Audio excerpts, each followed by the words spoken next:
Going live. Sure you're going to hold it like that? No, I'm going to hold it like this. Because that's how I did it last time. What's happening, YouTube? Thanks for tuning back into the channel today. I know this is going to be a little bit of a weird experience because we're going live quite a bit sooner in the day. But you know why? We got shits to do. Yep. Like all kinds of shits to do. We got stuff to do when we get home. And we've been YouTubing all weekend long. Yeah, we have. So we've been up here in Michigan since we left 5 a.m. on Saturday morning. Yep. Rocked out 5 a.m. Came up here and we've been at HSP Diesel for the majority of the day yesterday, and then today we spent the day smokescreen. Hold on. Okay, I won't do that. We spent the day today with Truckmaster and Matt over at Diesel Pros in Swartz Creek, Michigan, and we got some really awesome content all weekend. Yep. It was really awesome. We got to meet some really cool people. The owners and the operators and the guys who work over at HSP Diesel are some really amazing. Not shake as much as possible. Should just get something to set it. I mean, can we just do this until we hit a bump and it falls over? Maybe. Maybe. We'll see. I'll try to keep it light. We'll go get in the slow lane here. So what's everybody doing today? You guys doing any work, or are you not working? Taking a Sunday chillax time? LB7 says, howdy guys. What's up, buddy? What'd you think about the weekend? Weekend was fun. We had a lot of good time. It was really cool going to see all the stuff they have at HSP. Getting to hang out with all of them, talk to them, get information about their company and their products. That was really cool. And then going and seeing Days Diesel. I mean, I've seen that plenty of times on YouTube through your channel and through Truckmaster, but never saw it firsthand. So Diesel Pros. What did I say? Days. No. Days is in Ohio. Yeah, wrong place. Diesel Pros. I'm just the guy. So, but yeah, going up there and seeing their stuff and hanging out with them and talking to them, that was cool. That was a cool experience as well. Lot of, like he said, a lot of footage on this weekend.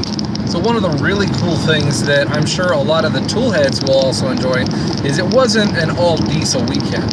We decided to get a little bit of a, tool love in here today while we could. And so I'm kind of doing a comparison video between shops. We're going to be doing that one. And then we're also going to be doing another Toolbox tour, but this time of a professional, full-time diesel mechanic. Myself, I do a lot of work on diesels, just a little bit, here and there, as the dealership needs throughout the week, but it's not my full-time gig at all. I do not have the specialty diesel tools that a lot of the newer vehicles and the big-time diesels require. So, we were able to get with Matt, the owner of Diesel Pros, and get him to do a toolbox tour of his badass setup that he's got at his shop. It's able to answer some of the questions. Oh, there went the first one. There's the bump. There's the bump. There's the first bump. So I get questions all the time regarding, if I'm going to go into the automotive field, is it smarter to do the automotive section, or is it better to go into the diesel portion of the field? And this hopefully will be able to answer some of those questions when it comes to what kind of tools am I going to have to get if I go into the diesel portion of it. With my stuff, you're able to see all of the automotive sector, and you're able to see what kind of stuff you'll need after 10 years of experience.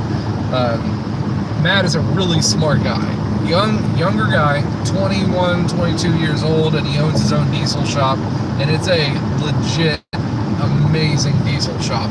So seeing some of the stuff that he's able to do and some of the tools that he's got in his shop, really, really great stuff to see. So it'll be some really content for you guys as well. Yeah. What kind of content? See if I can read them without them disappearing all the time. Adam Adams says, what's up? I'm at work, but not doing anything. LB7 says, how far is y'all's drive back to the house? 3 hours. Well, I'm glad you could stop by and say hi to us. Very nice looking toolboxes in that shop. Yeah, it was. So yeah, it was a really good time being able to see some of that.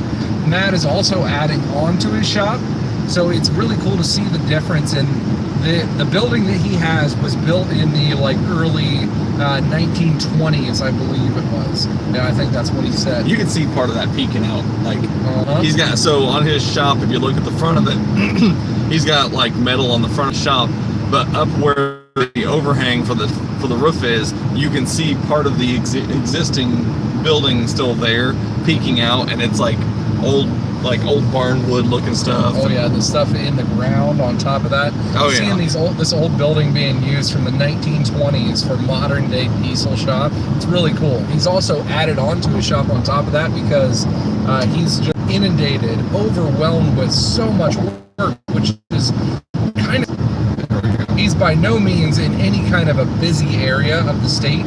He's up in Schwartz Creek, Michigan. So the busyness that he is seeing is coming from nooks and crannies where I have no clue where he's getting all these customers from.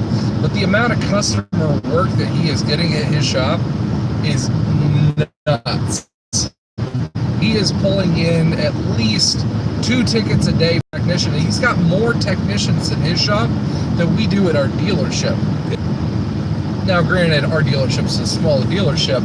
Diesel, especially of this caliber, the diesel repair shop that he's running, they do primarily, the mid-line engine stuff, or what we would consider heavy line. The Duramax, the Power Stroke, and the Cummins work. All 3 of those he specializes in. And then he also does work on the big, heavy machinery, the 18-wheelers, and all the larger over-the-road diesels as well. But seeing how much work he does on the midline diesel stuff is really cool, because he does all those heavy line, big jobs, motor build, cylinder heads, this one needs injectors, trans build, just everything from the whole spectrum there. So it's really cool to see him getting through that work, and I want to see where he's getting all of this work from, because I couldn't imagine doing that much work on heavy line all week long. Probably all from Canada. Yeah, I know. You and Truckmaster so often. I'm sure your passports are about stamped out just after this week alone. Probably. If you guys don't watch Truckmaster's channel, you're missing out on a lot of stuff. He does a lot of really cool builds, a lot of DIY stuff for the Duramax community. Has also some Power Stroke and Cummins content thrown in there, just sprinkled in the middle, and then some really amazing stuff with the companies that he works in and works with. Definitely pretty neat stuff. So, did you get to see a chance? Somebody said, "Hey, I'm from Canada." He's from the Canadians, so they could have seen you like this week. They were up there like 5 times. Pretty good. No, I'm trying to get chat to come back up. Like when somebody says something, it comes up and then it goes away. So I was trying to read it. Gotcha. Max Wolvich says he's from Canada. So he's Canadian. Anyways, what were you asking? What did you think of the shop compared to ours and how it was set up? It's crammed. It's crammed. Like there's not a whole lot of room in there. Like it's like half of our shop though. It's asses to elbows in there. It's like half of our shop. So it is. They've got like, I want to say there was like 6 or 7 hoist across the entire front, all with doors right there at them, so you pull straight in, back straight out kind of thing. Yeah. There's no driving through. That's nice. I like that. I do too. Where you don't have to worry about monkey fucking around inside of the shop, trying not to bang into everybody else's car while you're trying to put your vehicle on the lift. Right. I like that. I agree. I do like just straight in, straight out. But I'm sure, like he mentioned to me, like once they get the new area in the back finished and put together, they're going to start working on the bays, getting those repaved, and then maybe he'll end up, making some room on the backside if he can. Exactly. He also tried to get me to come work for him. Oh, good Lord. Wouldn't that be fun? What, packing up and moving everybody to Michigan? Now that you put it that way, it all comes back into perspective. You're like, It's like, oh, I can come up here and work, but we got to bring 6 other people with us. And the fact that every time I get on I-75 and start going north, my body just starts kind of twitching. Like, hey, you're going the wrong way, dummy. Yeah. You're going to where it's colder. Let's say you don't like it when it's cold already. Going north is not going to do you any favors. No, not at all. I guarantee their winters up here are a lot worse than what we have in Ohio. Yep, they are more consistently cold. And I don't like cold. Like bone-numbing cold. Definitely do not enjoy that one. Everybody must be doing a lot of stuff. There's not a lot of people in here. It is like 1 in the afternoon, 2 in the afternoon. So, it's a lazy day. Can't help that. Chris M said, Audubon Dan says I-75 needs more cell phone towers. There you go. We're up in BFE, Michigan. So, yeah, we're in the middle of nowhere, and the cell phone signal is, we'll say, spotty to say the least. It's, well, there it came back. There it goes. The thing I like about the USA is they get good fun stuff first. I really want to look into getting bigger trucks. It has got down this winter to... Just open it with an Apple product. No. Alright, man. See you, Brad. And I do apologize for the spotty service. There's not much we can do about that. You could get out the Apple product. I could, but that would mean the Apple wins. Full bars. Motherfucker, I got full bars. Evidently not. Such the hater. Exactly. Talking about in the way of you wish you could get some of the newer stuff from the US. We do tend to get a lot of really cool new items here before anybody else, but that's just because we're an impatient people, I think. I know I am. Robert says we need to start our own cell phone company and fix the issue. To do. Yeah, we do not need a cell phone company or anything like that. Stay connected on Rust Belt Media Channel. Rust Belt Media Channel. RMC. RMC Telephone Company. I could make it work. I'm sure you could. I could fix it right. You'd get sponsored somehow. I could. Salty. Dude, you... Yeah. 19,000. Not at all. I want to see what my subscriber count is up to. On here, I'll look, you drive. Or you can just look. I can just look. What's up, Robert Walters? 19,866. 19,866 people. And I'm at like 905. So 19,866 people think the Rust Belt mechanic is really cool. So, or their sympathy subscribes. One of the two. Come on, meow. It's not 906. I got a new follower somewhere. Baby. Hey, 94 left to 1,000. So something else that I thought was weird. So I'm going to be starting to do more giveaways. I did one just this last week for SP Tools, the 1/2-inch mini impact gun. You know, and great response from that one. I got a lot of entries. We had 359 entries in for that giveaway, which was really awesome to see for that amount of views and the amount of subscribers that I have. So 359 entries in for that one. And we did the drawing on Thursday this last week, and nobody claimed it. No one's claimed it yet? Nope. The guy, really? Jose Martinez, was the winner. And I put it up. It's on that video, still live, still on the channel, and he didn't claim it. I don't know where the dude is. He commented, and I specifically put in that video, hey, if you end up wanting to win this, you have to pay attention to the live video that next Thursday. Nope, no response. Well, sucks to be him. Yep, pretty much. So, if he still does not claim by the end of my workday tomorrow, we're going to redraw that shit. Somebody else is going to win that badass 1/2-inch mini impact from SP Tools. Me. You want it? Bet you do.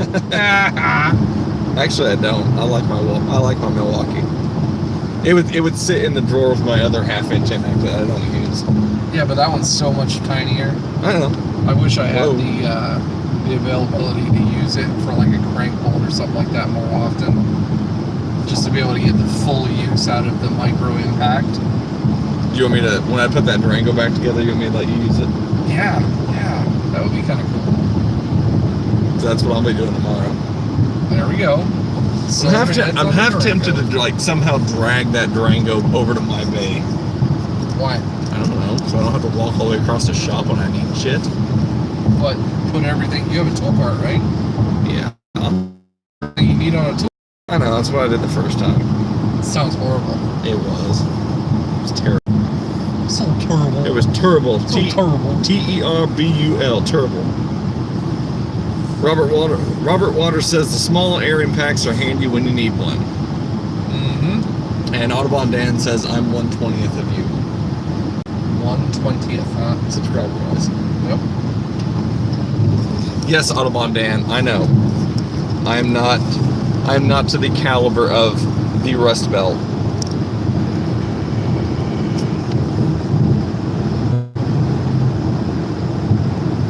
Someday when I grow up. Nothing.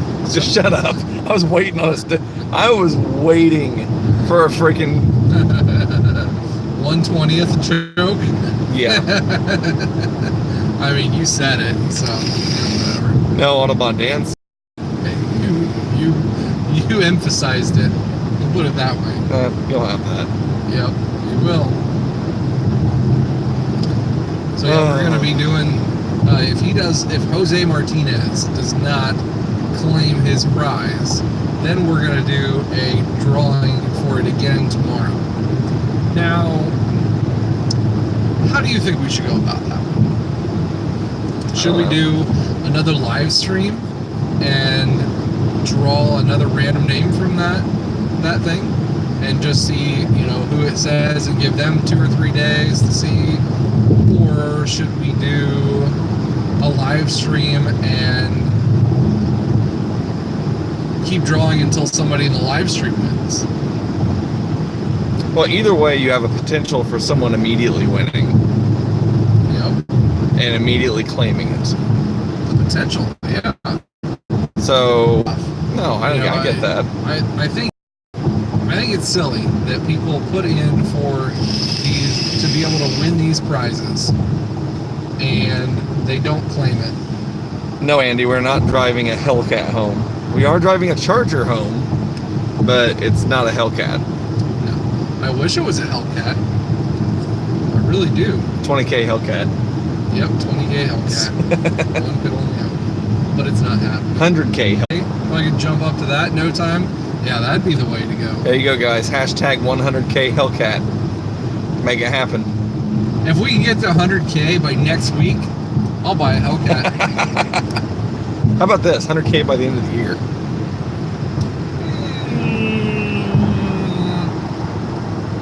Maybe. It's not like you don't know where there's a couple sitting right now anyways. I know there's one.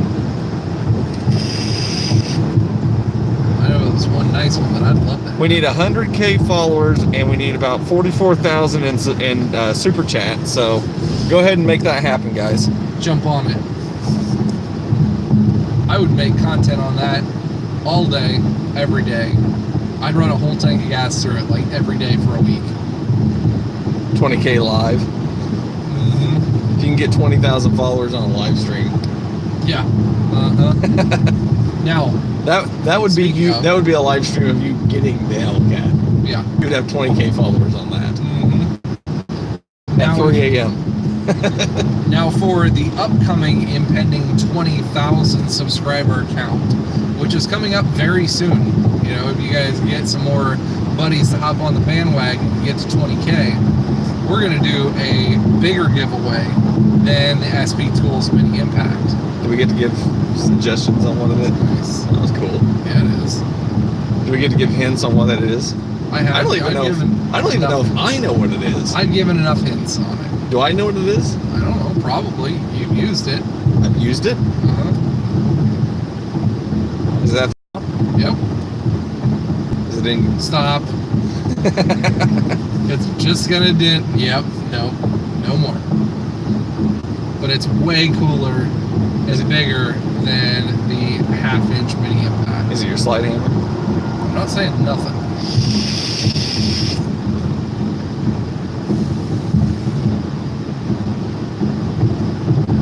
Yeah, apparently we're way early on a live stream because we only got 10 people in here. Oh. Yeah, that's depressing. You guys need to go get your friends and bring them over.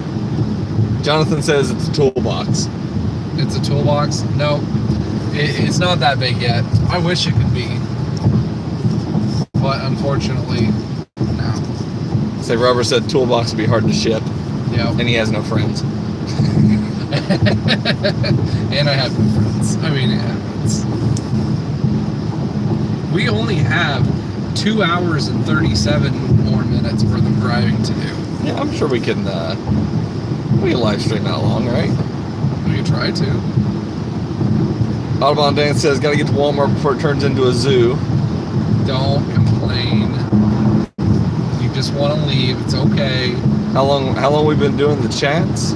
Well, we do one every Sunday regardless, but today we've been live for 23 minutes. Normally we go live every Sunday evening for Rust Belt's Sunday sermon. However, tonight we have a whole lot of stuff going on, and we've been in Michigan all weekend for doing all kinds of YouTube videos, etc., etc. Yep. So, and the garage is a freaking mess still from us doing all the renovations to the house. We have Toolhead's great shit and we got Toolhead's great shit to do. We got to get boxes put together. We got to get stuff set up because that ships out on the 15th. Thursday, I believe. Yep. Should be Thursday. What dealership you guys work at? We work at Paul Sherry in Piqua, Ohio. Yep. Chrysler, baby. I mean, we don't work on just Chrysler stuff, but we are primarily a Chrysler, Jeep, Dodge, Ram dealership. Yep. There's some badass rat rods driving by. I know. They're probably heading up to that car show we saw. It was a pretty badass car show. Yep. Mm-hmm. So what else are we going to talk about, Mr. Kyle? How excited I am for all the stuff that we did this weekend and is happening here soon. One of the crazy things is the amount of content that I'm able to get on weekends like this. So unfortunately, it ends up being like it is this weekend where I don't get to put a video out, which normally I get to, and you guys enjoy the weekend videos. It kind of sucks that, I'm missing out on all the weekend at home time for everybody to get some new videos out.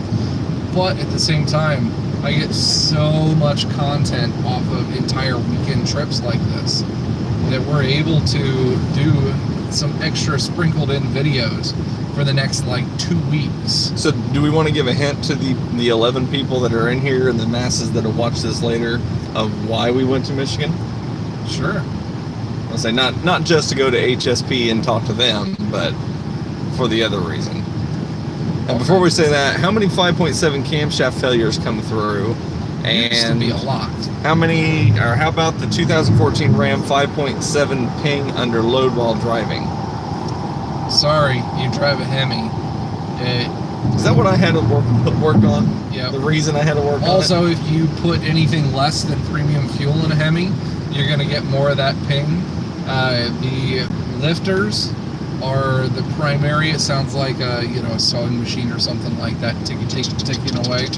Unfortunately, you drive a Hemi, and there's not going to be really much of anything that you can do about it. As far as the question about the camshaft in the Hemi, that was more, we'll say 2010-ish through 2016s, right around there. And that primarily happens and has more failure points in engines that have a whole lot of idle time. Just sitting there, idling, running for a long period of time at the same low RPM, building a lot of heat in the center of the block. What it heats up the cam a lot, which in turn heats up the roller lifters that, press up against the camshaft. The rollers, weighing out the lifters and the cam. Stephen Cruz says, "What's up, guys?" Steven Cruz. What's up, Steve? How's it going, man? Good to see you, buddy. So yeah, those Hemi camshafts, the ones that we saw the most failure point on were especially the State Highway Patrol and police vehicles, because those are the vehicles that most often just sit there idle for hours and hours and hours on end. Yep. That's the majority of the time. Waiting on you to do something stupid so they can come pull you over. So it just sits there on idle, and then all of a sudden it's like, oh, we gotta go. Yep, exactly. I used to do a bunch of those when I worked at that other dealership. Is the camshaft and lifter solved with aftermarket? No, but the Mopar has solved it. The factory parts have an updated part number for those, where it's a harder camshaft and a little bit better lifters. I know the camshaft is hardened especially for those issues. I personally have never put an aftermarket camshaft in a not built Hemi. Now, there was a couple of times where I have put camshafts in them, aftermarket ones, but that was also because we did performance heads, we had the machine shop do a little bit of bottom end work, and we ended up putting the block back together for them. But aside from that, I usually always put the Mopar camshaft back in. So circling back to what we were talking about a minute ago. So we went up to Michigan this weekend to go visit HSP Diesel. And he says, so you're saying do not use cheap parts from China? Exactly that right there. So we did that, and then we went to Diesel Pros and dropped off your truck. Yep, which is why we are not in my truck right now. So why is your truck there, Kyle? It's getting Go Fast parts. So, care to elaborate on your Go Fast parts? Nope. Nope. Not doing it. Not yet. You guys will find out very soon enough, but they are Go Fast parts from HSP. We ended up picking up that this weekend, and then, so when I did ludicrous speed. Ludicrous speed. That's right. He's gone plaid. So when I did the engine build on the Duramax, I did it in the shop, and I did it with permission from the owner to take up that bay for the amount of time that I needed to take up. I had the original opinion that it was going to take me 1.5, maybe 2 weeks or so. That's what I was promised on time-wise, but a lot of the shipping and the other companies ran into a couple of hiccups here and there, and it was delayed out to like 3.5 weeks. So in that time, you know, the boss was like getting a little bit antsy, and you know, it was just, you know, kind of an unsettling feeling the entire time while my truck is sitting there in the shop with the cab off, taking up so much freaking room and space. Yeah. That it's just kind of a pain in the butt. And you didn't want to ask for it again. Pretty much. So at this point, you know, we've got some good connections with Josh, Truckmaster up here in Michigan, and then he also does a lot of work with Diesel Pros, which is the performance diesel shop and diesel repair facility in Schwartz Creek, Michigan. So kind of got an understanding with them, and they are going to be doing the work and mostly you know, a decent amount of the filming and install for said Go Fast parts. Yep. So you'll be without a truck, what, a week? About a week. About a week or so? A week or two, depending on how things go. Yep. Yep. So that's a video you guys can look forward to over on Russ Belt's channel, is that more Go Fast parts. Which, yeah. Does it need to go faster? Does it? It does. What kind of a question is that? Who here likes to go fast?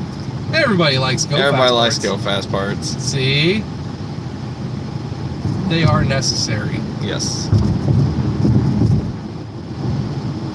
Yep. And while we were up at HSP, I talked to him, and hopefully here sometime in the future, once I get all the other issues with the dirty old Max figured out, I might be able to work on doing some improvements truck as well with some Go Fast parts as well. All right, chat, where'd you go? People are saying stuff and then chat disappears. I just want to read all the chat. I can't. Oh, there it goes. I was demoted from my last job because I had an excursion in a bay because H-Pop pumped all the oil out onto my work. What do you do with all your old parts from your Duramax? So I got rid of and sold a couple of them, but the majority of them I actually gave to Josh and Matt at Diesel Pros because they own, a nice diesel shop, and they might in the future be able to use those parts. Unfortunately, in my setting and for me, it's not worth it to have those parts around, sell them, piece them off on Craigslist or Facebook Marketplace. I don't like dealing with people, not very often.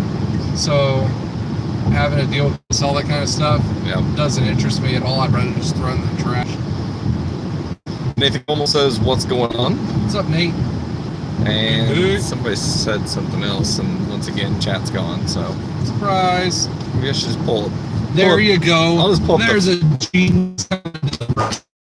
My phone and read chat on my phone while I'm holding another. It's like technology surrounding me right now.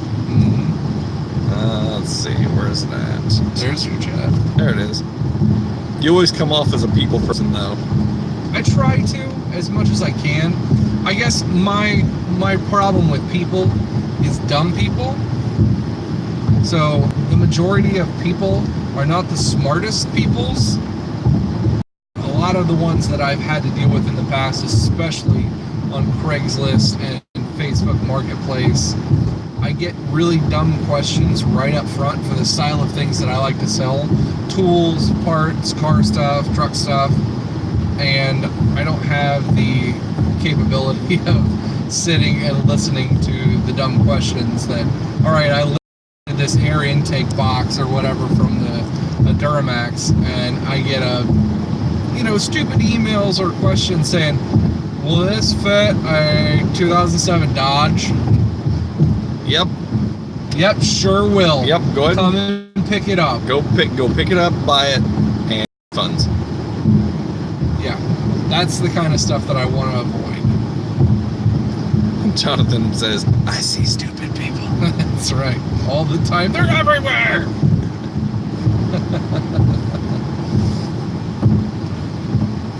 No, I do like interacting with actual people who have decent, qualified questions. There's never a dumb question, especially when it comes to my YouTube stuff. Send you maybe a bus. There's not dumb questions when it comes to it. And people, when they ask me and they email me questions, quite often they're like, I don't want to take up a lot of your time, or I feel stupid in asking this, and then they ask the question. Don't feel stupid in asking a question if you don't understand the subject that you're trying to get information for, or you're trying to get more knowledge and getting better at your job, or with YouTube stuff, or with just in general fixing or diagnosing a vehicle faster. There is no wrong or dumb questions when it comes to that. That's called experience. Asking for hands-on experience from somebody who's done it, had it, seen it before. Robert Walter says, challenge accepted on the dumb question. Right, UEL. That's where you. Fluid and you then can put do the that, light bulb but back in. the secondary fill point is the same one. You see a bunch of vehicles they've got water already in where the lights are. Yeah, you just got to top it off. Because if you see water there, drip. All right. Yay, Michigan. Yay. Yeah. Sorry for the spotty service, guys, but this is what you get when you go. And shitty cell phone service. That's what happens in Michigan. Pretty much. Lagging. Yes, we know. Lagging. Yep. It'll get better. Give it a second. I can't do any better, Cotton. We're giving her all she's got. Yep. We got no more power. Well, I gotta go. Let's see. Well, gotta go. I have to work on a PT Cruiser today. Any tips on blowing it up? So just take off the radiator cap and go for a nice half-hour drive. Yep. Send it. I mean, you get plenty of experience in doing head gaskets then. Or, you know, crack open the timing cover and just dump some rocks in. I'm sure there's several things you can do. Mm-hmm. Why do that? Just put rocks in where the oil goes. Because it's a PCV capped valve cover and they never go down in. Damn. Now, if you fill it with peanut butter, or you can probably do that. Or coolant. Peanut butter. I want to see peanut butter in the motor. Get some of that. Oh, get some of that Flex Seal. Like the. Everybody's done it. Yeah, I've seen it. Well, he wanted tips. I mean, he's not saying anything. Jonathan says drain oil and send it. Yep. That'll work too. There's that.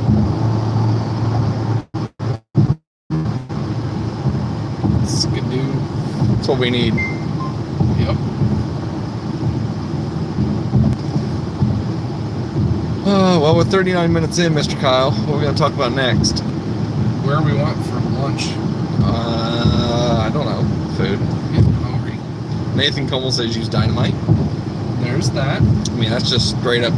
That's just cutting out the middleman and just going for it. The next question I want to ask the viewers in here: were you technicians during the Cash for Clunkers days?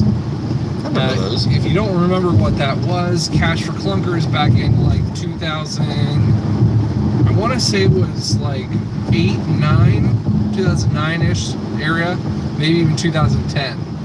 But President Barack Obama at the time thought it'd be keen and awesome for people to get rid of their old, crappy, non-fuel efficient vehicles and on trading your vehicles back in. Jonathan said total bullshit.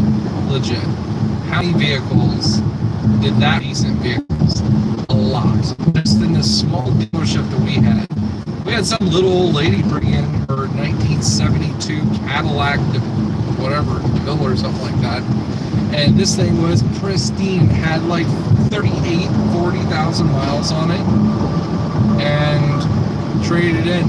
The worst part about this whole trade in your stuff Cash for Clunkers was the vehicles that get traded in could not be resold. So what did they do with them all? They scrapped every single one of them.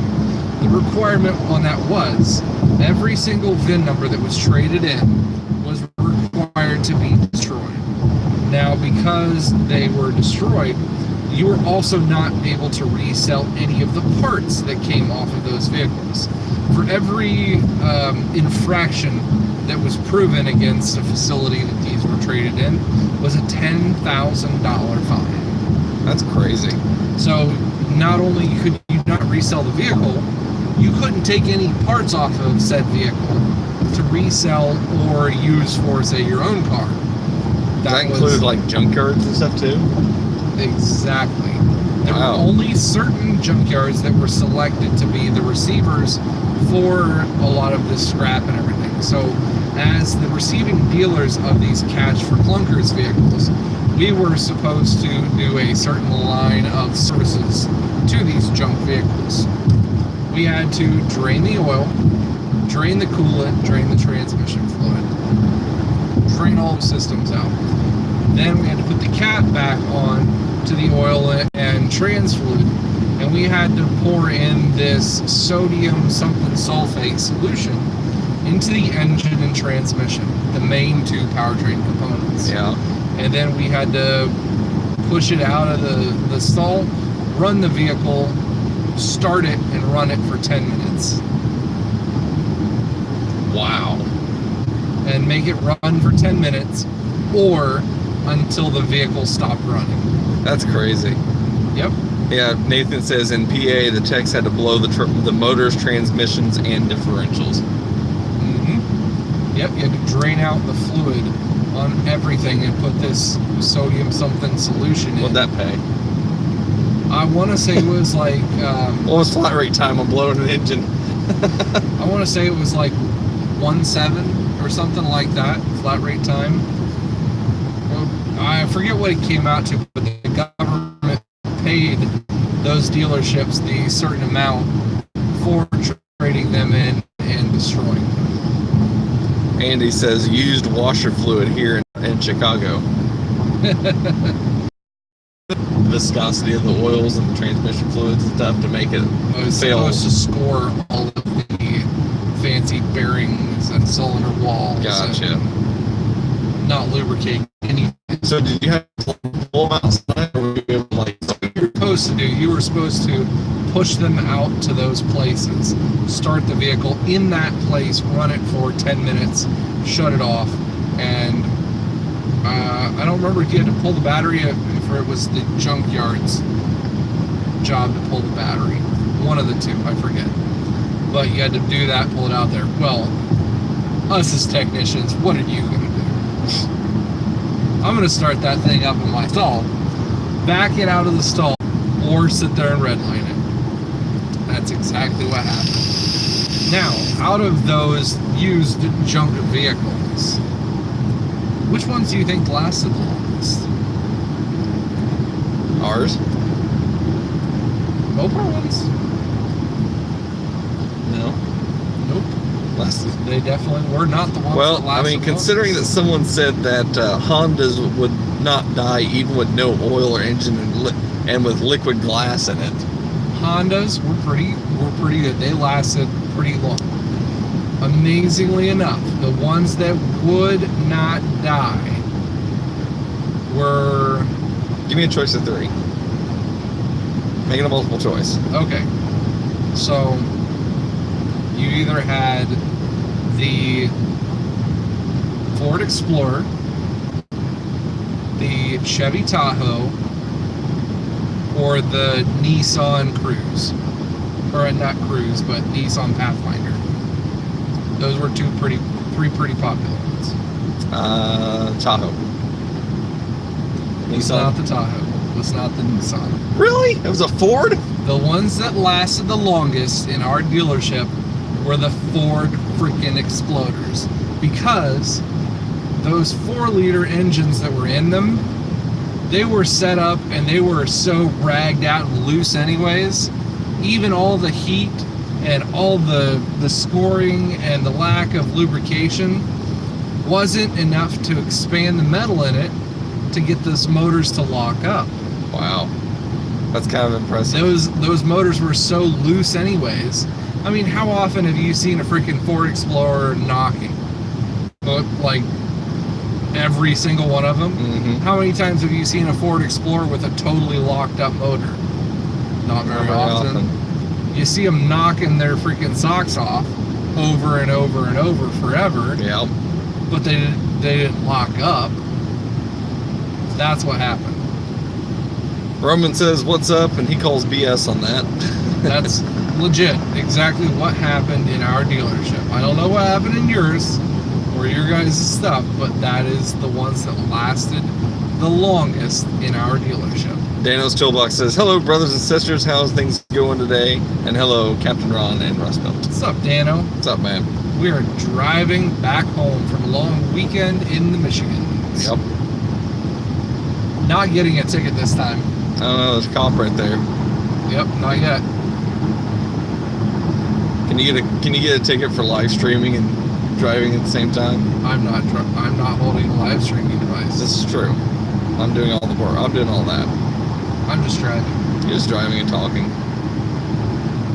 Or is that illegal in Michigan now? I don't know. I think you can't have a cell phone in your hand. I think that's the rule. There are some states that are even banning talking on a phone. Oh yeah, while driving. I've seen that. It's distracted driving in any way.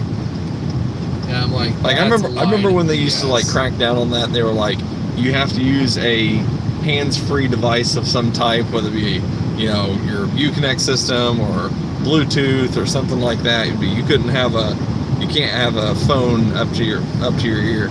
Andy says Illinois, you can't have a phone in the car at all. That's ridiculous. I don't know how that's.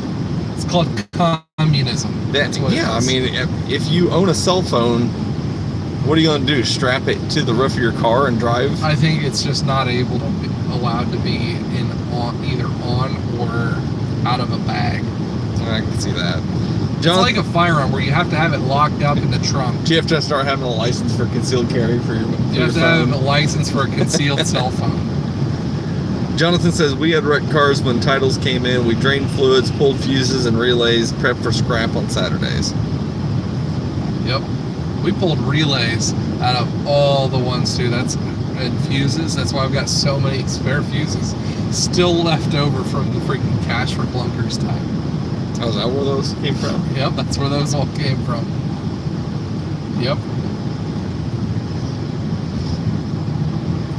Fuses are fuses. You can't tell what vehicles they went in. Nope, not really. There was some really nice vehicles that we had to wreck, though. There was that lady's Cadillac. That was a nice one. We wrecked a really nice, like, late 70s Camaro. I mean, granted, everybody hates that body style anyways. I can imagine that, like, you know, across, not just your dealership, but across the nation, that people will probably brought in, like, some really cool classic cars and traded them in, and then that just made some people just absolutely sick to have to go and destroy them. Mm-hmm. It was. Some of them, they really could have been nice vehicles. You know, need a little bit of work here or there, but they were on the Cash for Clunkers list. You got more money, I think, for certain vehicles, or they didn't consider some of the vehicles as, you know, on the Cash for Clunkers list. Mm-hmm. Warren says, good morning, fellas. Well, at least it's morning here. Yeah, it's definitely not morning. It's 3 morning. o'clock in the afternoon. It's morning in Hawaii. Yeah, that's true. Morning. How you doing? SOT Metalworks. Hey there, guys. What's up, man? And Andy said, yes, I did happen to use... Yes, I did happen. I used to have that. I can't speak. Come on, words. Yes, I did happen to... Happened? Good God. Oh my gosh. Freaking English. Yes, I did happen. I used to have a list of cars. Yep. And John's company I work for's policy is no phone use or hands-free. Really? See, me, I couldn't do that one. How often during the day am I on the phone on my headset? About 90%. I am on the phone all the time. Between other work stuff, between Toolheads Crate things, between YouTube partnerships or conversion van companies, I'm on the phone a lot. I go through the batteries in my AirPods 3 times a day. Yep. Warren said, doing good. Sorry I haven't been tuning in lately. Been so busy lately. It happens, man. The art of right zap. I came in just after all that fun. However, we would sell guess to people on how long the vehicle would go before locking up the engines at veteran car shows. Yep. There was a lot of betting that went on for that one. That was kind of fun. Let's see, Warren said he's been busy at work and at home. Jonathan says, once they put in dash cams, I'm quitting.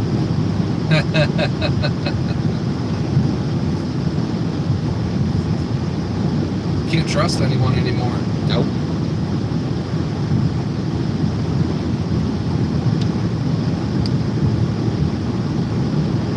Yeah, it was sad seeing a lot of those cars go on Cash for Clunkers.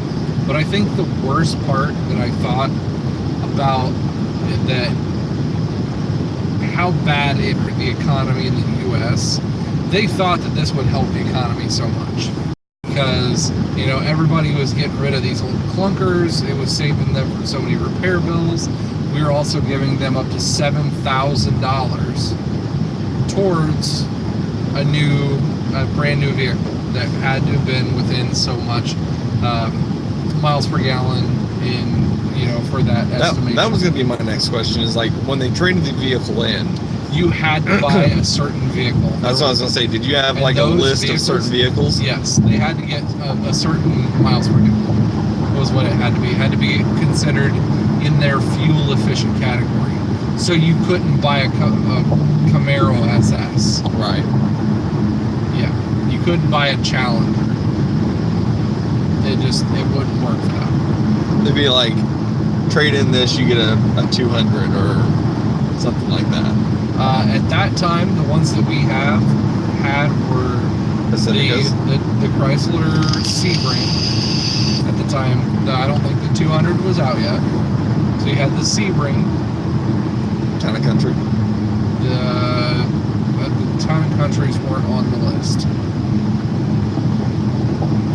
So you had the Sebring, then you had the Patriots, Compass, Calibers, and Avengers of the time.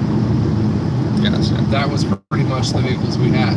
Now the other hard part is those vehicles, overnight, gone. Yep. People wanted them so bad that they just ended up disappearing, and you couldn't get them.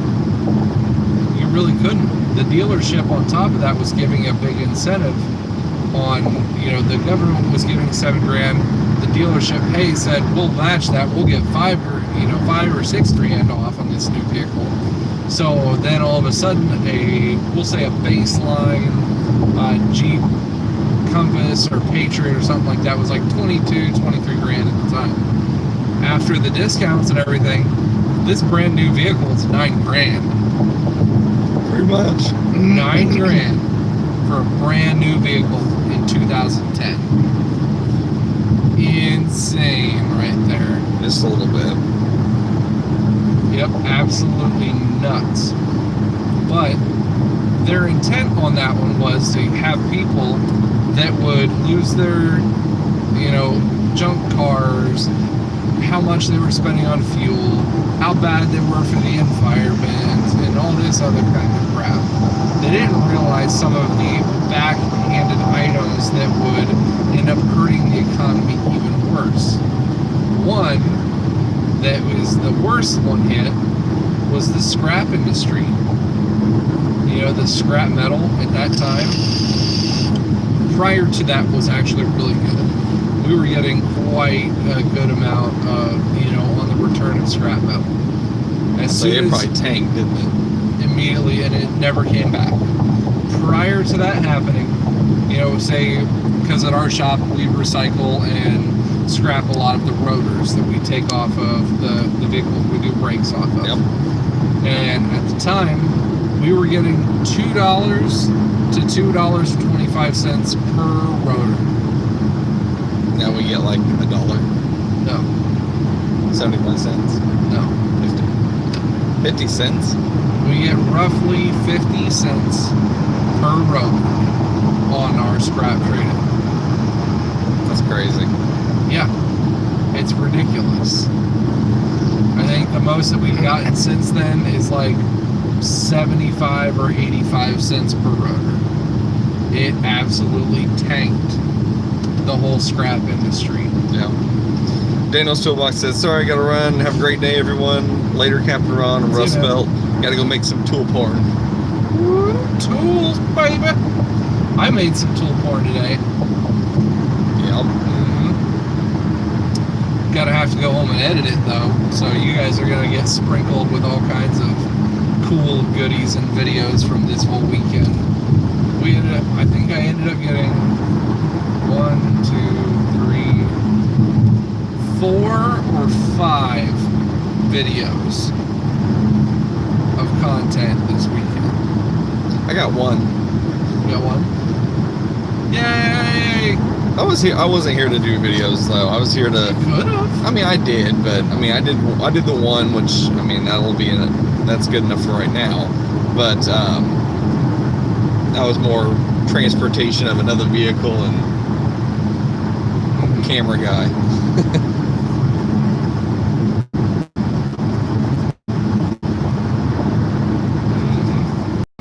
That's still 5 to 6 videos of awesomeness, says Warren. Yep, it will be. It'll be some really good content coming up for that one. We need to find some food. That's what we need to find. I'm getting hangry. What sounds good for lunch? Even though it's like 3 o'clock in the afternoon now. Yeah, we kind of worked through lunch. I don't know. I mean, we'll find something here shortly. But what about you guys? What sounds good for lunch? Let's hear it. Especially Warren, who just woke up. Yeah, Warren, what sounds good for lunch? He's gonna be like, spam and eggs. Spam? How long has it been since I've had spam? Quite a while. The Art of Right says Chipotle. Roman says Jason's Deli. I don't think we have those here. I have no clue what that is.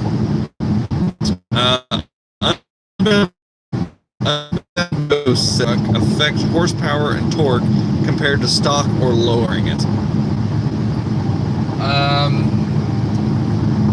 The effect of it, yes. The actual torque output from the engine obviously does not change, but how it gets transferred to the ground, yes. If you make the wheels and tires bigger, then yeah, you're going to have a loss in power, because those wheels and tires that you're trying to turn is an unsprung weight that's very large rotating mass. So initially, you're not going to be able to turn them nearly as easy. So if you were to run that vehicle on like a dyno or something, you will show worse pickups in horsepower and acceleration. And then as for the effect of it, yes, you will definitely feel that you have a loss of horsepower with a big lifted vehicle.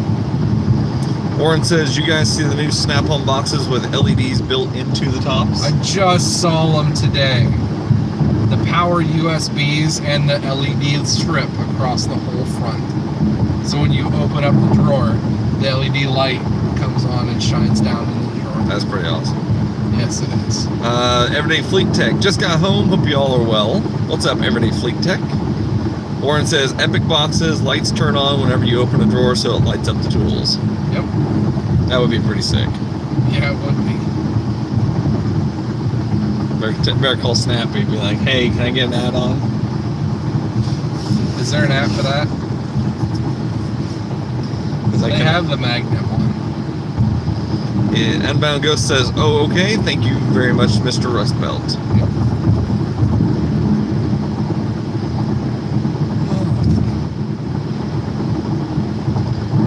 1 hour and 58 minutes of driving left. Yep. And we've been going for an hour and a minute on live stream. How about that? Well, I think I'm good for the day. Bill Mix says, what's up, by the way? What's up, Bill? Yep, I think we're good as well, so. I think we're going to sign off, and we're going to go get some lunch, guys.